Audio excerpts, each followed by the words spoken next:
kweli kuna shida ambazo zimejitokeza kutokana na mabadiliko ya tabia nchi. Kuna uchafuzi wa mazingira, kuna ukataji wa miti ovyo, kuna mabadiliko ya majira, kuna joto jingi na matatizo mengine kadha wa kadha. Kwa hiyo nia kubwa ni kutaka kufanya mikakati jinsi ya kukabiliana na matatizo haya ya mabadiliko ya tabia nchi. Tunatarajia kuondoka na maazimio ambayo washiriki wataondoka nayo kuyapeleka katika jamii wanakotoka, ikiwa ni pamoja na kuongeza utoaji wa elimu ili uelewa wa jamii uelewe na waweze kuchukua hatua. Lakini pia tunahitaji kushirikiana na wadau mbalimbali, kwa sababu swala la kukabiliana na matatizo ya tabia nchi sio la mtu mmoja. Na wadau, serikali, taasisi binafsi, taasisi za biashara na jamii kwa ujumla tunapaswa kushirikiana kukabiliana na tatizo hili ambalo ni janga kwa taifa na dunia nzima.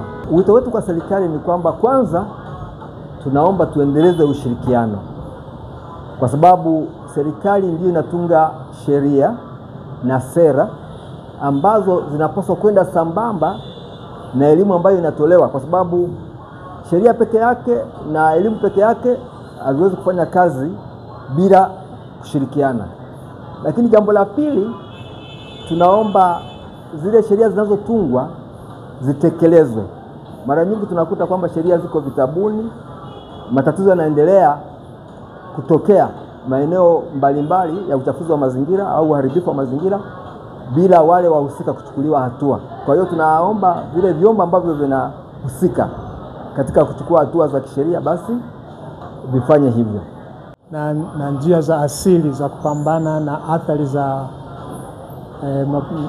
mabadiliko ya tabia nchi ni muhimu sana, ili kuweza kuielimisha jamii ambayo imezunguka hasa ziwa Victoria na kwenye ukanda huu wa bonde la mto Nile, kuweza kujua njia sahihi za kutumia njia ambazo ni asilia za kuweza kupambana na mabadiliko ya tabia nchi.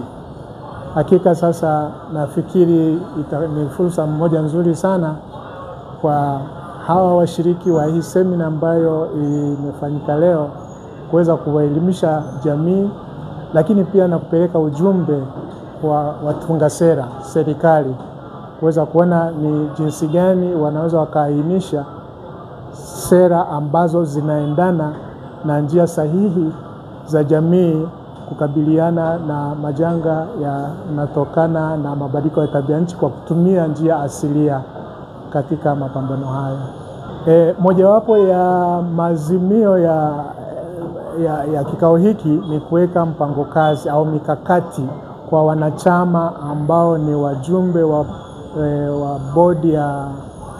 bodi ya mamlaka ya hifadhi ya mto Nile, kuona ni jinsi gani wanaweza wakajiwekea mipango ambayo iko ndani ya uwezo wao na kuona kwamba jinsi gani wataweza kuitekeleza. Kwa hiyo wajumbe waliokaa watatoa maazimio baada ya kikao cha leo na kujiwekea mikakati kuona jinsi gani wataendelea mbele, lakini pia na kukuza ushirikiano kati yao na hata na wadau wengine wa mazingira katika swala zima la kuhifadhi na kukabiliana na mabadiliko ya tabia nchi. Katika semina hii nimeiona ni semina muhimu sana, kwa sababu wadau wa mazingira tumekutana, na kikubwa zaidi nimefurahi kwamba tumeanza kuongea mara kwa mara mabadiliko ya tabia ya nchi na njia asili ya kudhibiti athari za tabia ya nchi. Na mabadiliko ya tabia ya nchi kwa maeneo yetu imekuwa ni changamoto kubwa sana, na watu wengi mpaka tumekimbilia njia ambazo sio za asili kutafuta suluhu.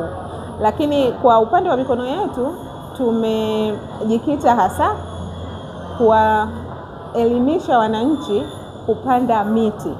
Kwa sasa tumefanya Kaumulo, Sengerema na Buswelu wilaya ya Ilemela. Na baada ya kuingia kwenye semina hii nimefurahi kwamba kuna wadau wengi wanafanya hizi jitihada, na ninaamini tutafika mbali. tutaongeza nguvu zaidi, kwa sababu tumeanza kwa udogo kufanya kilimo hai Sengerema na tumeona matokeo makubwa. Sasa tumeanza kuingiza idea hiyo Buswelu, tunaamini tutafanikiwa na tumefurahi TAEA wanafanya zaidi kwenye eneo hilo. Kwa hiyo tukiunganisha nguvu tutafika mbali. Kwa mfano, ukipata nyanya organic ukaitumia hata bila kuipika, hauwezi kupata wasiwasi na unakuwa umeboresha afya yako. Lakini zenye madawa unaanza kuambiwa sijui uchukue baking soda uloweke sijui kwa muda gani, usafishe mboga ndio uanze kupika, inachukua muda, inamaliza rasilimali maji mengi. Kwa hiyo tukihamia kwenye organic tutafika mbali, na pia tutaboresha mazingira na tabia ya nchi tutaona inarudisha uasilia wake. Kiukweli nimejifunza mambo mbalimbali ikiwemo masuala ya mabadiliko ya tabia nchi, na ukizingatia ni swala ambalo ni mtambuka kwa sasa. Nimejifunza nini maana ya mabadiliko ya tabia nchi, kwa nini kunatokea na mabadiliko ya tabia nchi, na nini kifanyike ili kuepukana au kudhibiti mabadiliko ya tabia nchi.